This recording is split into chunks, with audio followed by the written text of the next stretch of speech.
Don't you phase me out, you bus whack.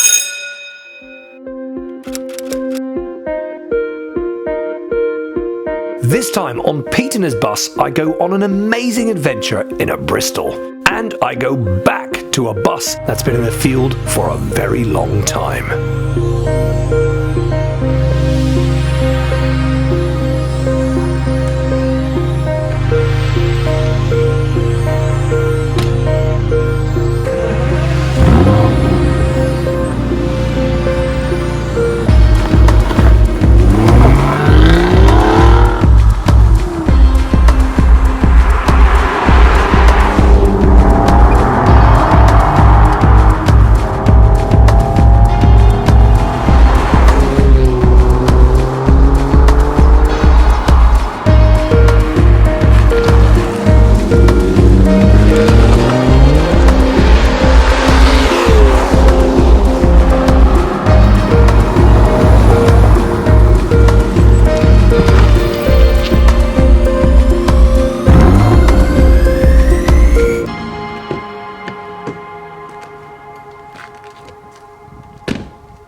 Welcome to another episode of Pete and his bus.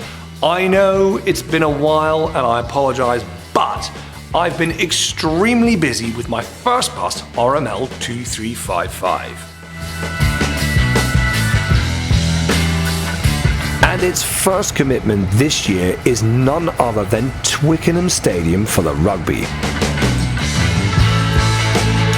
Now for this event, London Pride have sponsored the bus, and the bar operator is going to sell their products through our fantastic vehicle.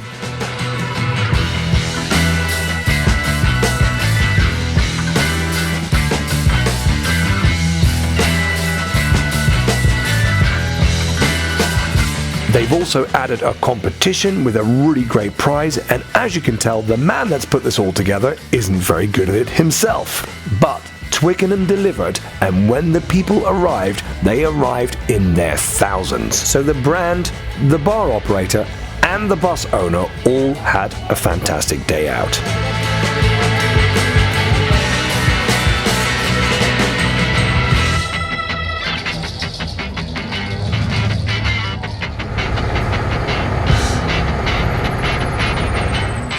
My next port of call with RML 2355 was a local craft fair which is held at a house called Penshurst Place. Beautiful grounds, beautiful building. The event's been going for a really long time, but it's only up to now that I've actually been able to sort of get a deal together that my bus can be at that event, and it was a great success. But when I got back, I had a bit of a shock.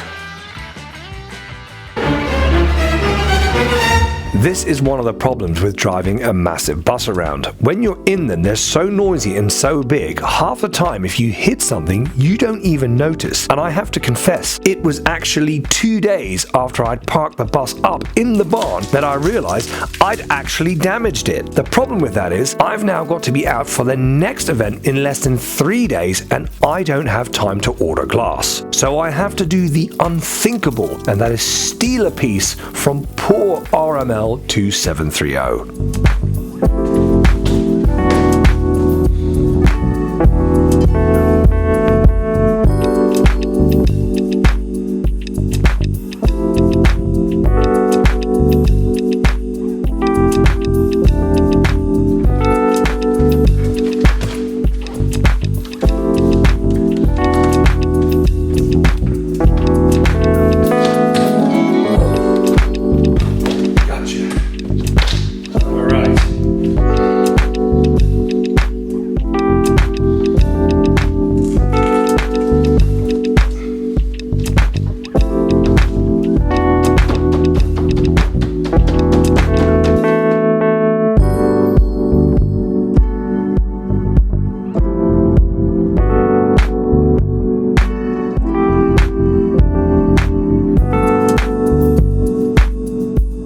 And there we go, as if nothing ever happened.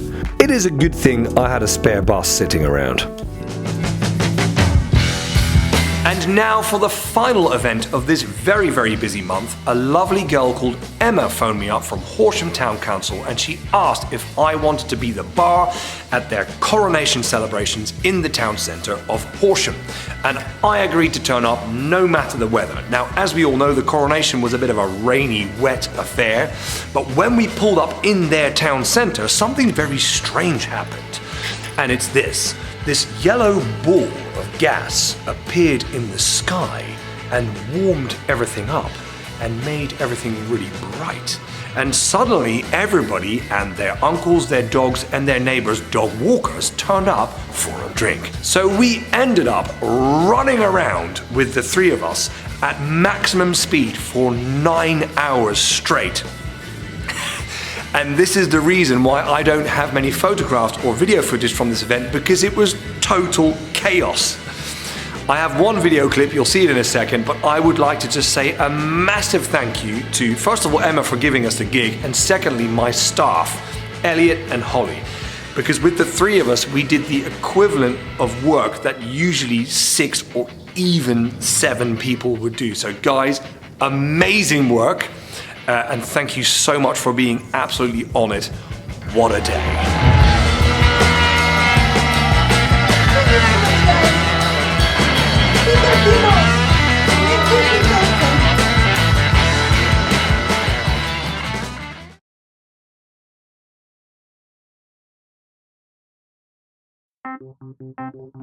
Many of you have asked me in the past whether I'd be interested in converting a bus into a camper or a mobile home or like an off-grid house type of thing. And I'm always a bit like, oh, they're really clumsy to drive around the countryside because they're so big, they're really juicy, expensive to run, and they're super slow. So in my mind, it doesn't really make the ideal camper.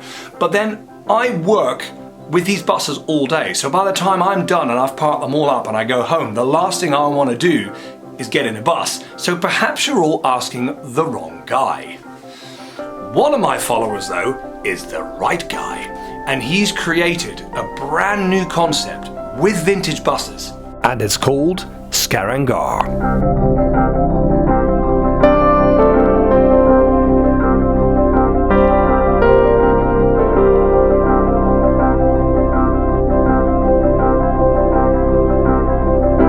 Imagine leaving everything behind that you know, jumping on a beautiful vintage bus that takes you to the most stunning locations the country has to offer, and then partaking in all sorts of outdoor activities of your choice, whilst completely living off-grid.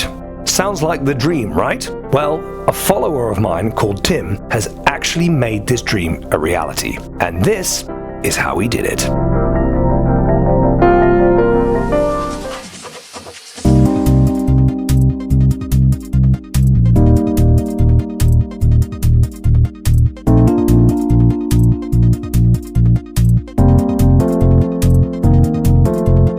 So what has my man Tim done? Well, he's effectively taken a 1959 Bristol low-decker and turned it into a full-blown off-grid camper. Now, the engine and running gear are still original. When you jump in the driver's cab, it does still feel like you're in the 50s, but that is where the originality ends. The external body is largely unchanged, but has been treated to his very cool new color scheme. On the back of the bus, you have a fully custom-built surfboard rack, which fits boards of all sizes. But it's when you walk into this bus, you actually realize how special and how cool this thing is. So from the outside, this might look like a good old-fashioned Bristol low-decker, and it is. But when you start opening the hatches and the doors and start looking inside it, you realize there's actually loads of cool modern tech that's been put in it. The first thing you come across is a fully functioning kitchen. It has hot and cold running water, refrigeration, and enough space to house equipment to feed 8 guests and crew breakfast, lunch, and dinner. The rest of the downstairs has been dedicated to the guests' sleeping quarters, and this has been very cleverly laid out. So this is my special little bunk here. Believe it or not, I slept in it last night. Surprisingly comfortable, and I'm the bones of 6'6", and I had no problem sleeping in it. I've got my own little reading light up here, and here to charge my phone. Little storage pocket, get a hot water bottle in case it's cold, Yeah, super comfy and actually very impressed. Comes with its own little privacy curtain. So apart from the fully functioning kitchen and the 8 separate sleeping compartments downstairs, up here we have 2 crew bunks and the general living space. And now for the things that you can't see. This bus comes with a fully integrated diesel heating system for upstairs and downstairs, a 250-litre water tank, all-round interior LED lighting, 8 solar panels on the roof that charge a load of leisure batteries which are connected to an inverter that actually give you 230 volts at the plug. And it's because of all this really cool tech, this bus, with its guests and crew, can live off-grid for about 3 days. So let's load it up and hit the road.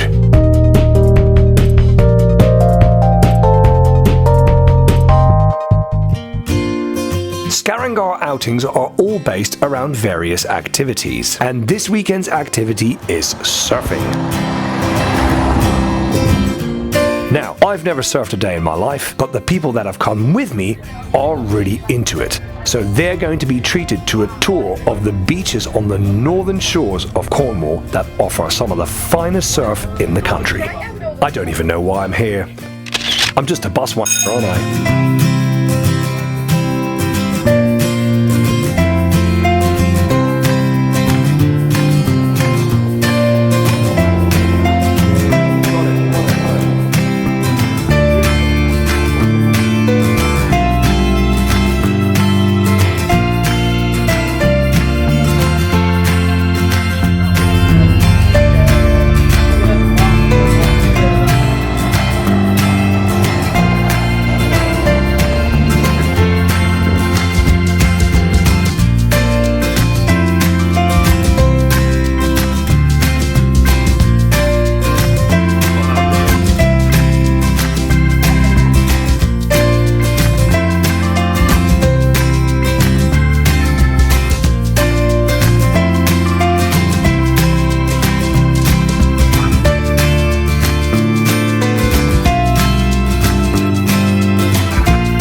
The following morning we were greeted with bright sunshine, so a plan was made to have breakfast on the rocky cliff edge and then take a morning swim in the Celtic Sea.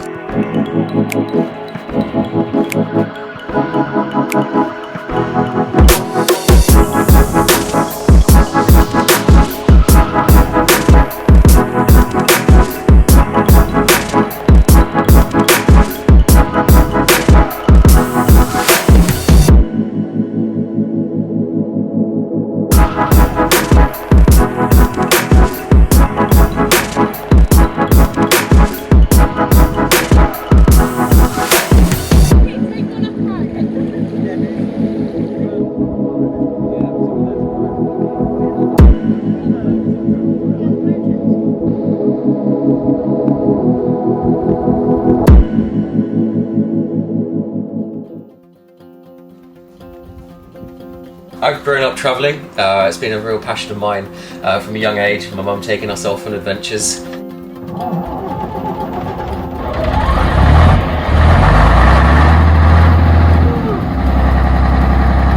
There's something about old buses that's just got a great sort of character to them.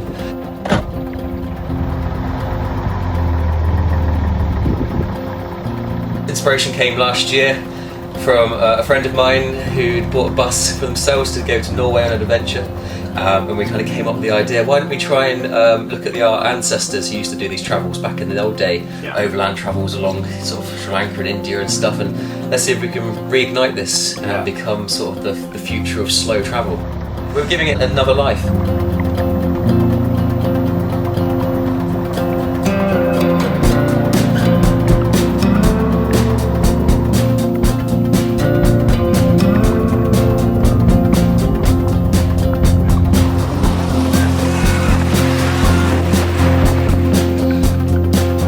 The second half of day 2 involves more, you've guessed it, surfing. But this time it includes a surf lesson, and all of this is being done at the gorgeous Watergate Bay.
Journey on this gorgeous Bristol bus is back to where it all started.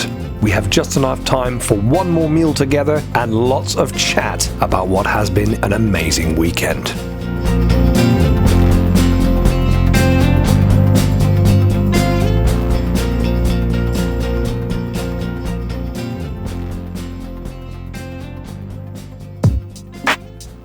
And now the bit you've all been waiting for, RM843, aka the Heathfield Routemaster. For those of you that watched the last episode of Pete and his Bus, you will know that myself and Lord Barrington went to Heathfield to try and get a bus running and driving that has been in the field for well over 20 years. We failed thus far, but we don't give up very easily, so we're about to go back down there and have another go. But in the meantime, a lot of you have been asking me why and how this bus ended up in that field. So I did a bit of digging, and this is the story of RM843. The first half of RM843's life is pretty straightforward. It was delivered new from AEC in 1961, and it started service life at Stamford Hill. It operated from multiple depots over the next 32 years, ending in Victoria in around 1992. Ultimately, it was withdrawn from service in 1993, stored at Fulwell bus cells, and then eventually sold to a company called Time Warp Television in 1996. It's at this point in the life of RM843 that all normality goes out the window and it all becomes a bit psychedelic. Bravo TV had been around since the mid-80s and had recently rebranded into Time Warp Television. And in 1996 they also had a major company policy change. And this change meant that they were getting rid of all black and white shows, going full colour and specialising in science fiction and horror. But really, the channel would ultimately be known for showing crime documentaries in daytime and adult programming by night. And all of you of a certain age say, really? I don't remember. You're lying. Because I remember it.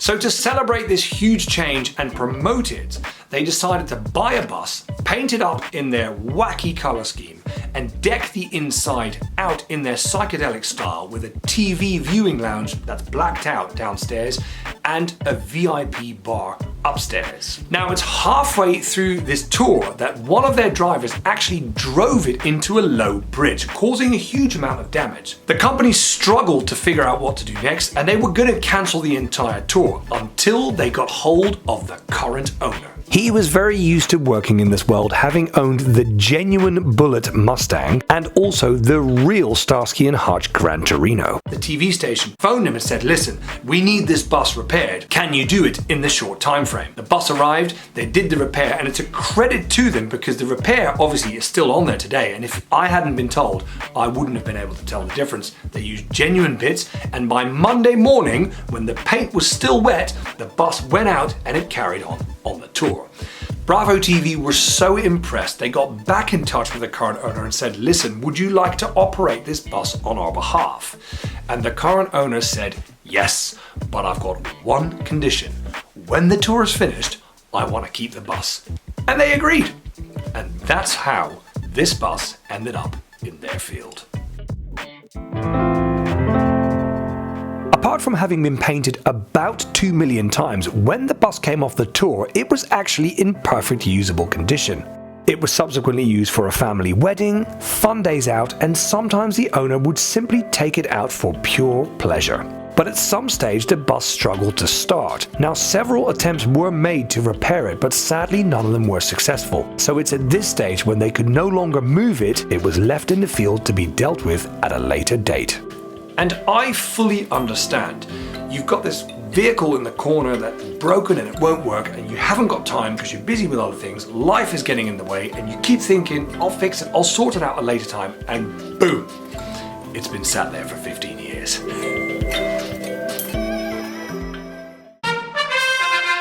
Lord Barrington has entered the building!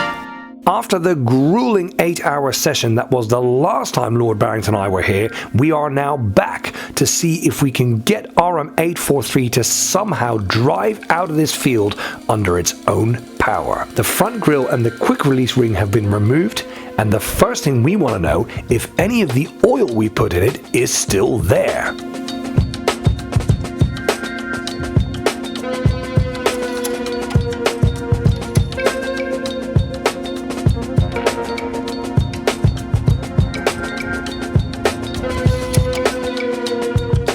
So we're going to change that oil filter, that one there.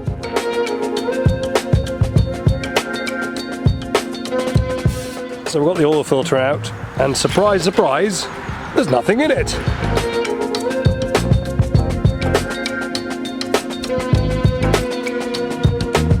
Most of you will know that the last time we were there, we really struggled to move that flywheel.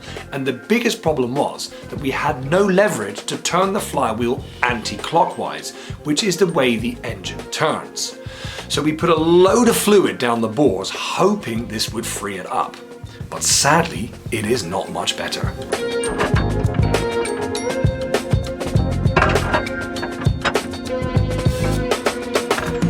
So the only option we have left is to get that flywheel turning in the opposite direction, moving the oil pump, getting it to do its job, sending oil all around the engine and ultimately freeing it up. But for that we need good access, so I'm going to have a bit of a clear out.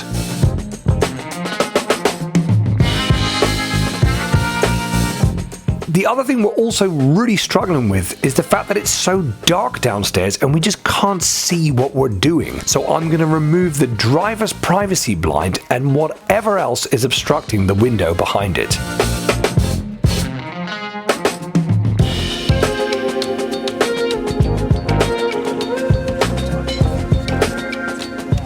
Oh, daylight.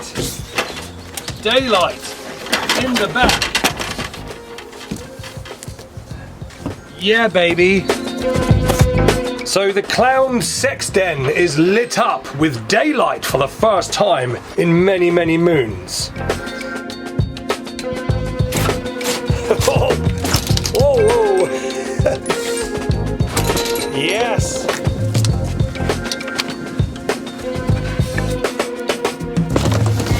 Oh, so nice to have actual daylight in the clown's sex den.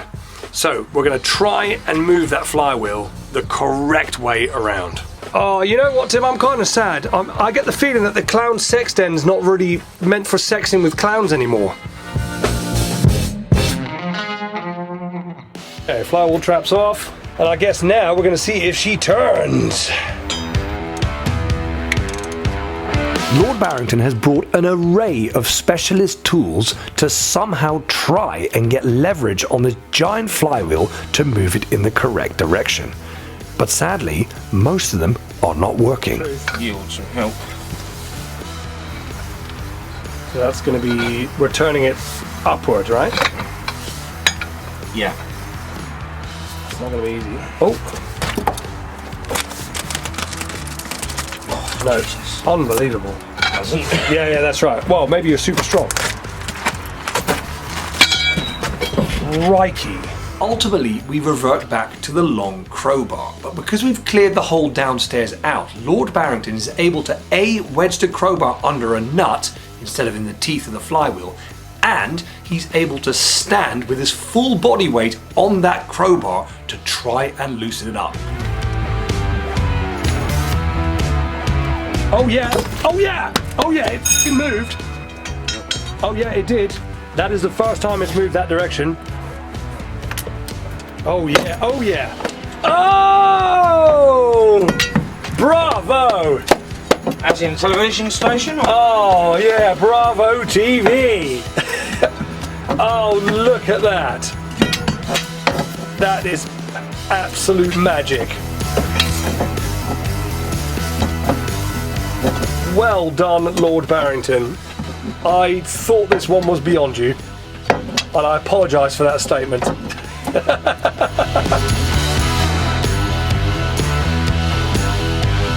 Within seconds, the oil pump is doing its job, and we now have a fully free turning engine. Our next port of call is fuel. Now we've decided to bypass the entire fuel tank and all the original fuel lines because you just know that they're going to be full of utter shit.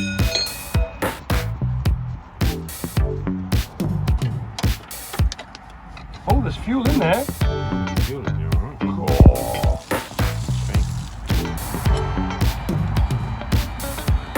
Nice! Oh!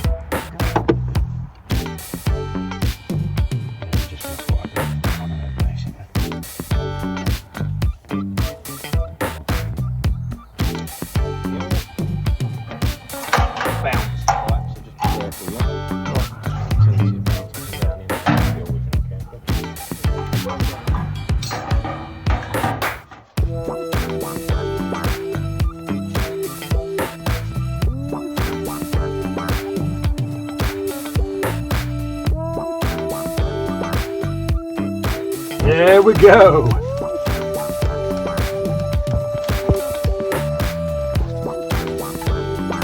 And that's how you pump an AEC.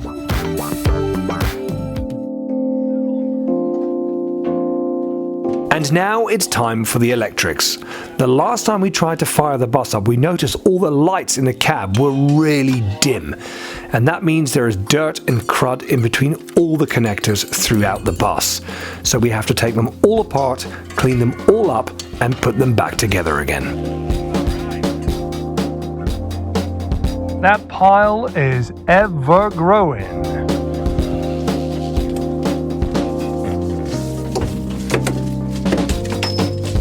So I know it doesn't look like much, but there's an electrical junction box in there which we need to get to because we're going to have to clean it all up if we want the batteries to actually work and start it. Look at all this really lovely original wall cladding that's still on the wall.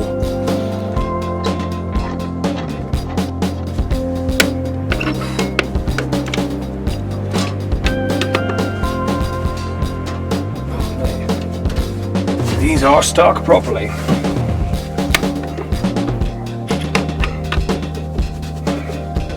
Right, these terminals are starting to look a little bit better.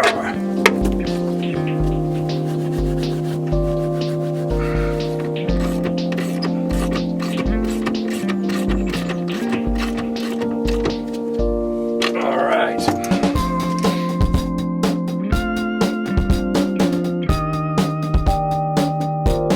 Right, just double checking that everything's connected up and these are nice and sturdy on there. That's good, that's good, that's good, that's good.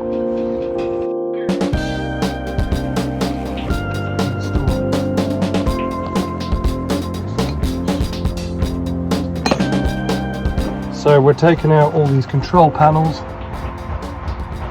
just checking all the wiring. I just lubed up the flap, checked all the electrical connections in there. Tim, did you just say lube up the flap? I did. I lubed up the flap. Interesting.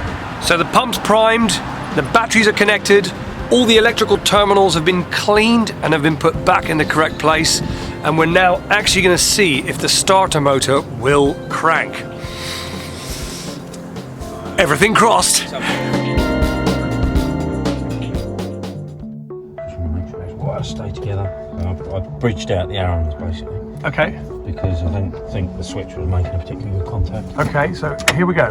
Ah, nothing. Nothing at all. That's so weird. Okay, you're ready when you are. I'm just checking this first. Still nothing. No, it's not plugged. Oh, I ain't switched it on yet. All right. I'm just checking. Oh, you think it might be the switch that's buggered? No, I don't. Okay. Nothing. Having taken apart, cleaned up and put back together every electrical connection that is required to actually start this bus, we are a bit stumped why this switch still isn't doing anything. We've even checked the switches themselves and they are fine, so by the power of deduction, it has got to be that starter motor. It is turning into another very long day. Regardless of all of this, Lord Barrington wastes no time to get back under that bus and have another look at the starter motor. Whilst he's working on it, he suddenly realizes that something just doesn't look quite right. He then discovers that all those years ago when the starter motor was replaced, it was wired in the wrong way round. So we've swapped the wires on the starter motor. Lord Barrington is now convinced that they were definitely on there the wrong way around, which is really difficult to see because it's so buried inside that whole engine bay. We've swapped them over and we're going to have one more go. The light is fading, it's gone 8 o'clock at night, so this is the last chance. Last attempt in the dark. Ready? Yep.